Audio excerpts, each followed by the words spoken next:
Hey guys, this is Caribgol Olga. My AI assistant is going to be delivering the news about George Floyd and Derek Chauvin. Earlier this week, the U.S. Supreme Court rejected an appeal from Chauvin on his state conviction after he argued he didn't receive a fair trial. The High Court rejected Chauvin's appeal without comment. The stabbing of Derek Chauvin was first reported by the Associated Press and then the New York Times.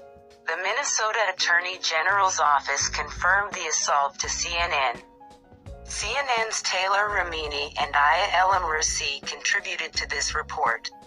Floyd's killing sparked massive racial injustice protests across the nation and around the world over the way police treat people of color, particularly Black Americans in the U.S. An investigation by the Minnesota Department of Human Rights revealed that Minneapolis and its police department engaged in a pattern or practice of race discrimination, according to a 2022 report. Erickson said Chauvin's notoriety makes him a target in prison. There's a huge portion of the inmate population that wants to make a name for themselves by killing him, he said. Chauvin, who is white, knelt on Floyd's neck and back for more than 9 minutes on May 25, 2020, after officers responded to reports suspecting Floyd used a counterfeit $20 at a Minneapolis corner store. Floyd, a 46-year-old Black man, was handcuffed and lying face down on a street as he pleaded he couldn't breathe. Floyd's killing sparked massive racial injustice protests across the nation and around the world over the way police treat people of color, particularly Black Americans in the U.S. Erickson said Chauvin's parents have also not been able to reach him.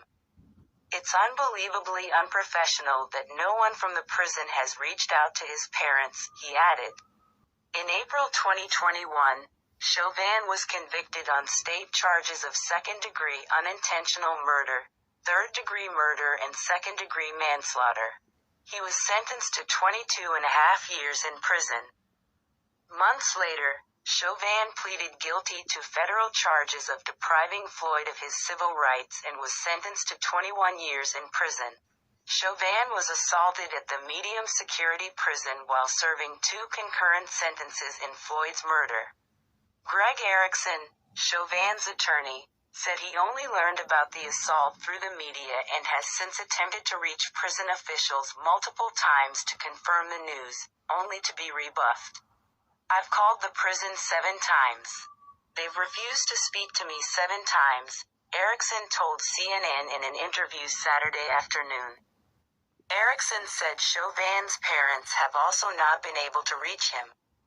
It's unbelievably unprofessional. The stabbing was first reported by the Associated Press and then the New York Times.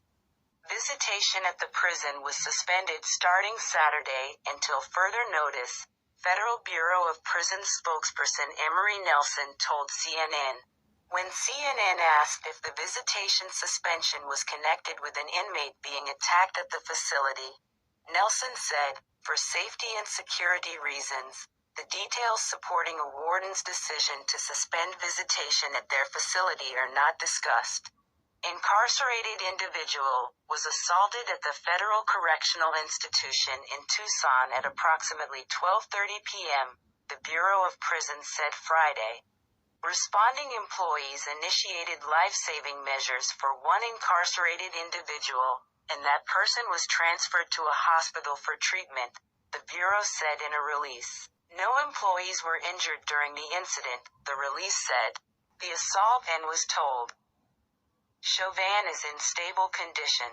I am sad to hear that Derek Chauvin was the target of violence, Ellison said, according to the statement provided to CNN. He was duly convicted of his crimes and, like any incarcerated individual, he should be able to serve his sentence without fear of retaliation or violence. Ex-officer convicted of George Floyd murder stable after prison stabbing. The former Minneapolis police officer who was convicted in the 2020 murder of George Floyd was stabbed Friday in a federal prison in Arizona, the Office of Minnesota Attorney General Keith Ellison has confirmed. The Attorney General's office, which prosecuted Chauvin in the Floyd case, said early Saturday it was notified of the assault and was told Chauvin is in stable condition.